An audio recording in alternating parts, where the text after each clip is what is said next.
Bonjour, bienvenue au projet pilote du CCFO dans le cadre de mathématiques 11e pour l'unité des suites et séries. Passons maintenant aux suites géométriques. Commençons par un exemple. Lorsque on prend un produit radioactif et qu'on considère que sa demi-vie est de 12 heures, lorsqu'on parle d'une demi-vie de 12 heures, ce qu'on entend par là, c'est que lorsqu'on part de notre échantillon, 12 heures après, la moitié des atomes vont s'être désintégrés. Donc, c'est pour ça qu'on parle d'une demi-vie de 12 heures. Si on continue, bien la moitié de la moitié se sera désintégrée. Donc, si on revient à notre exemple, on a une quantité d'environ 100 grammes pour commencer l'expérience. Au bout de 12 heures, on mesure et on obtient 50 grammes de produits radioactifs. On continue comme ça nos mesures et on découvre après 24, 25 grammes, 36 heures, 12,5 grammes et après 48 heures, 6,25 grammes. Lorsqu'on regarde ce qui se passe entre nos données, on peut voir qu'il y a une réduction de 50% ou de la moitié.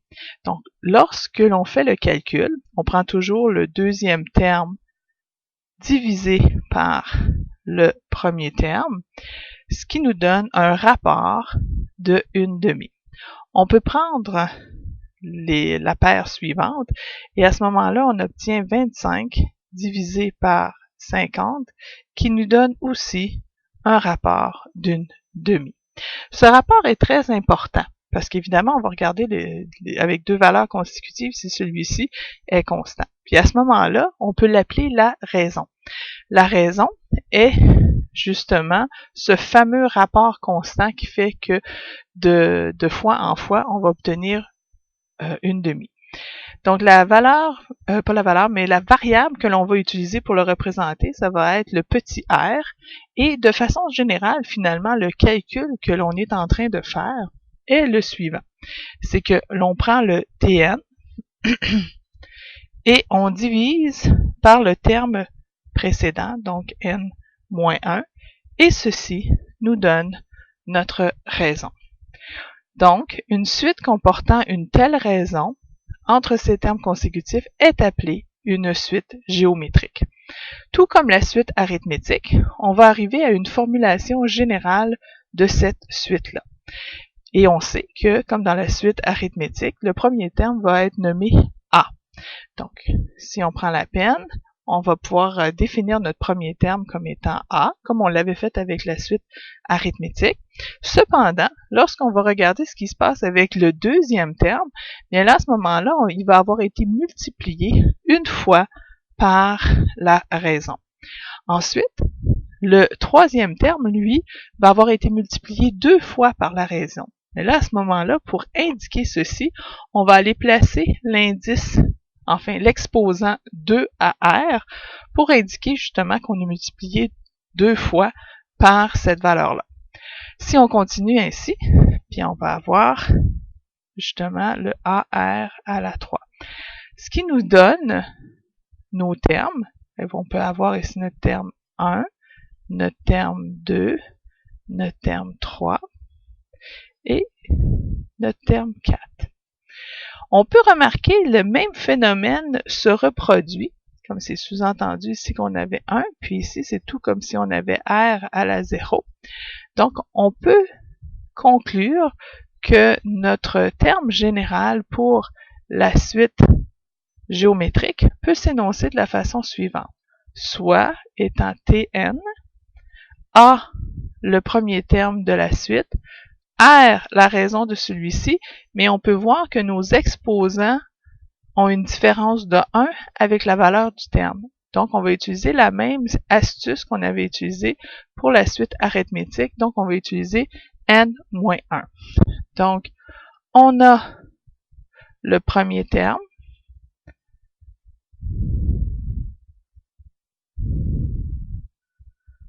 On a notre raison.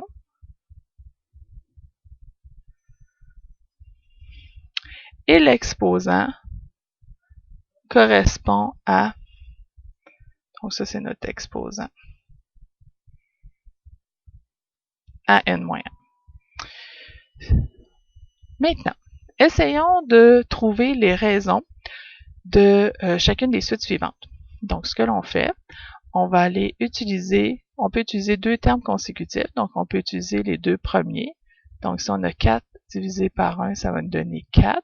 Puis, on peut vérifier avec deux termes plus loin dans la suite, tels que 64 divisé par 16, qui nous donne aussi 4. Là, ici, pour la deuxième série, on procède de la même façon. On peut toujours commencer avec les deux premiers. Dans ce cas-ci, on obtient une valeur de 3. Et puis, on en prend deux autres. Donc, 135 divisé par 45. Puis, on obtient bien 3 aussi. Lorsqu'on regarde ce qui se passe par la suite, on applique la méthode, ce qui veut dire on prend deux valeurs consécutives et on va les diviser. Ceci va nous donner moins 2. Puis encore une fois, on prend plus loin dans la suite et là on va avoir 16 divisé par moins 8 qui va aussi nous donner moins 2.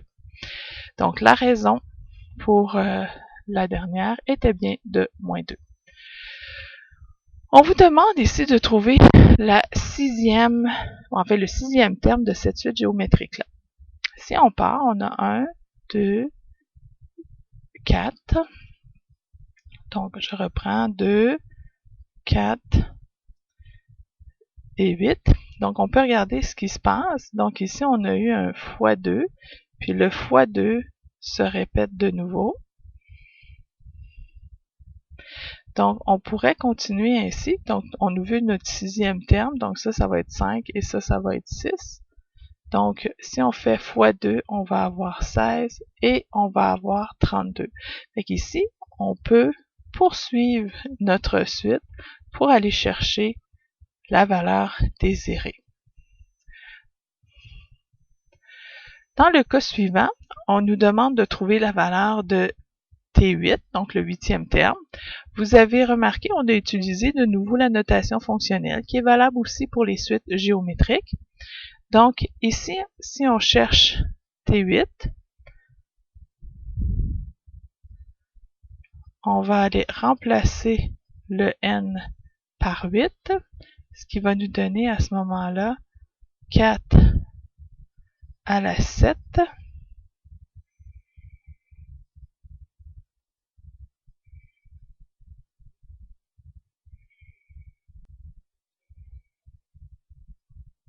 Qui va nous donner 3 fois 16 384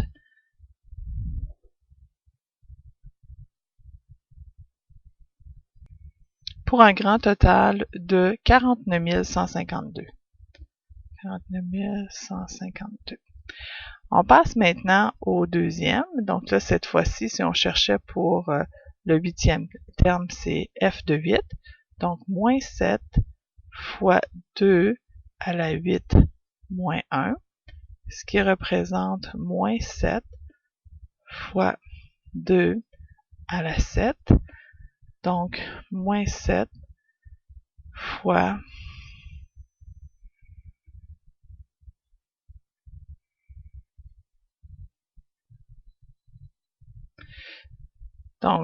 moins 7 fois 128 qui nous donne moins 896. Maintenant, on a une suite géométrique qui est 5, 10, 20, 40. Trouver la formule du terme général et ensuite déterminer le septième terme, puis trouver le terme correspondant à 5120. Donc ici, en fait, on a trois étapes. Donc si on commence par A, où on nous demande de trouver le terme général. Donc on a remarqué que lorsqu'on passait de l'un à l'autre, donc on a R, donc notre raison, ce qui est 10 divisé par 5, qui va nous donner 2. On a remarqué que le A, le premier terme, était 5. Donc, dans le cas présent, on peut affirmer que le terme général peut s'énoncer comme étant 5 fois 2 à la n moins 1. Donc maintenant, on nous demande de trouver le septième terme. Donc pour trouver le septième terme, c'est T7.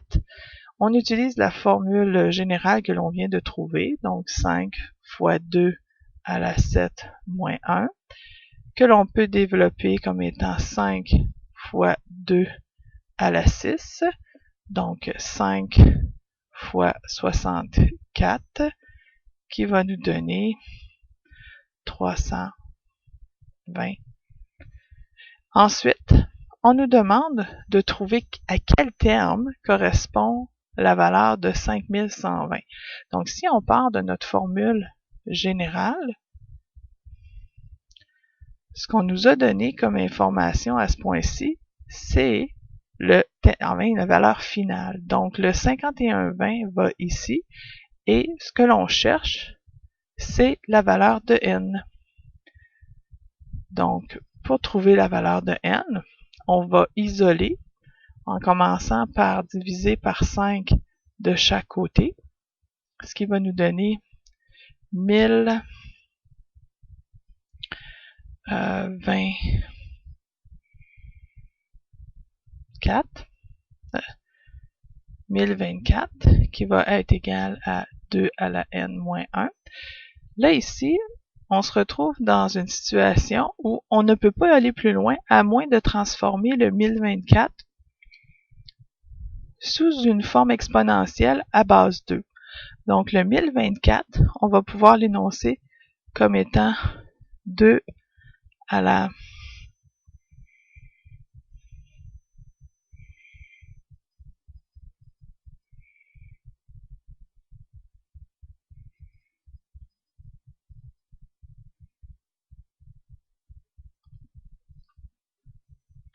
comme étant 2 à la 10. Il y en a 2 à la n. Une fois qu'on a les deux bases qui sont pareilles, on peut à ce moment-là comparer nos exposants. Donc, 10 est égal à n-1 et on peut isoler n qui va nous donner 11. Nous avons rempli notre mission avec cet exemple. Pour l'exemple 5, la suite géométrique, en fait, a seulement deux termes qui sont mentionnés, donc le terme 5 et le terme 7.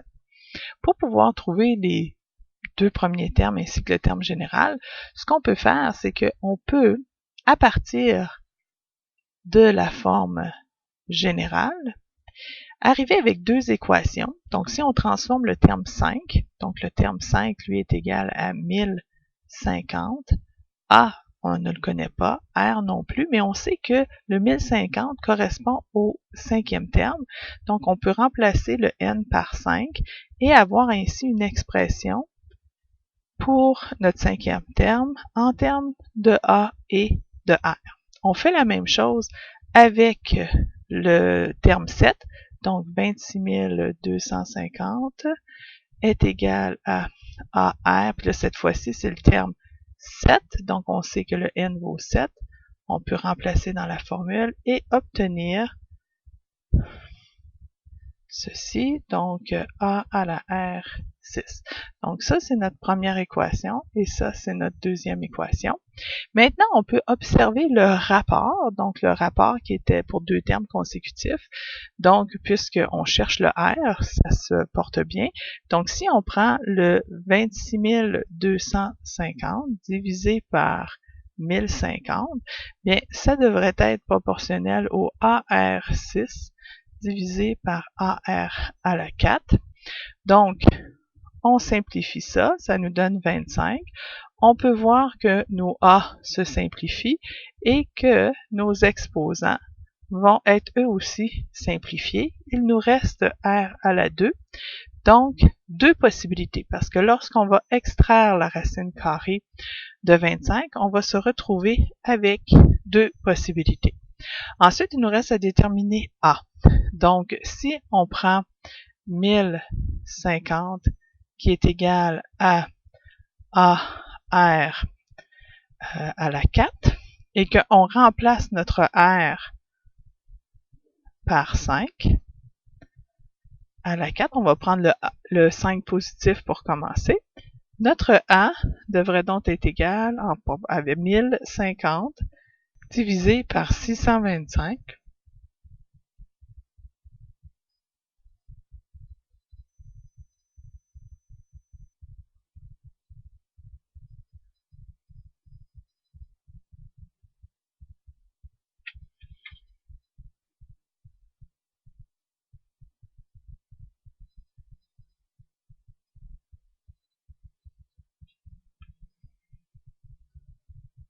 la valeur que l'on obtient se situe environ à 1,68. Ce qui nous permet à ce moment-là de pouvoir dire que la première suite possible serait en fait 1,68 fois 5 à la n-1. Si on fait la même chose, le même calcul, mais cette fois-ci avec le moins 5, ce qui va se produire, c'est que le moins 5, lorsqu'on va le placer dans notre équation, le moins 5 va être élevé à la 4. Donc, on a automatiquement, à cause d'une puissance paire, on va se retrouver avec un nombre positif, puis on va se retrouver dans la même situation. Fait que ça veut dire que il pourrait y avoir exactement la même valeur de départ pour une deuxième suite qui serait, elle, définie comme étant 1,68 fois moins 5 à la n-1.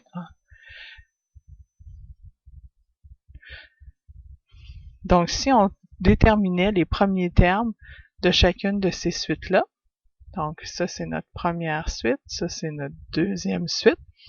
Donc, pour la première, ça pourrait s'énoncer comme suit, donc 1,68. Ensuite, on aurait 8,4. Ensuite, on aurait 42. Et ainsi de suite. Pour la deuxième suite, bien là, ce qui changerait, c'est que à tous les deux termes, nous obtiendrions une valeur négative.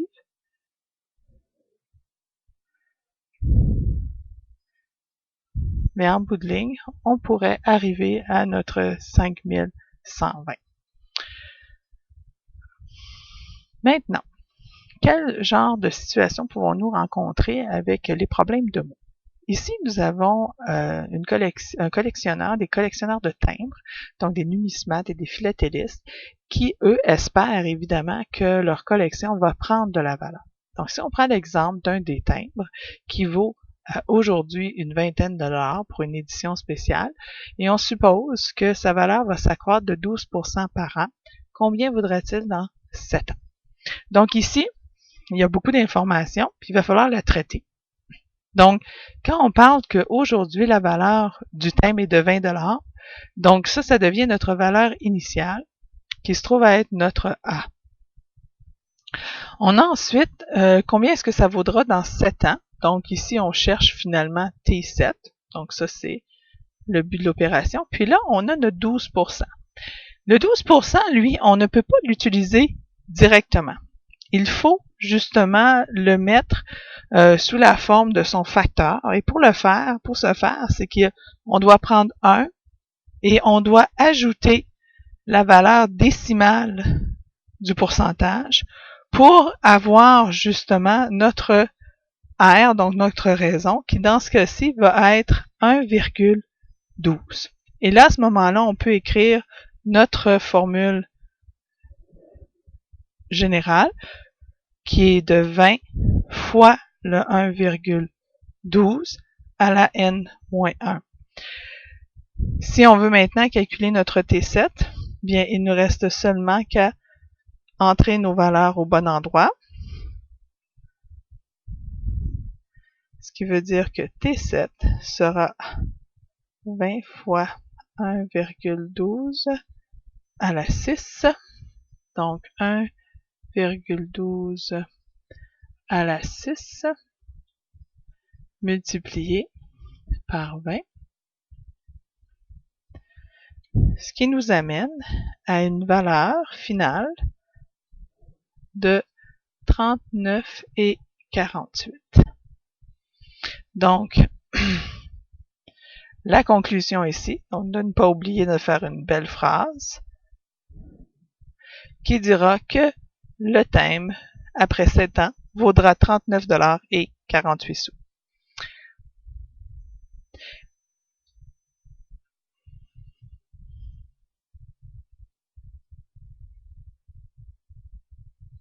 Donc, à vous de jouer maintenant. Bonne chance!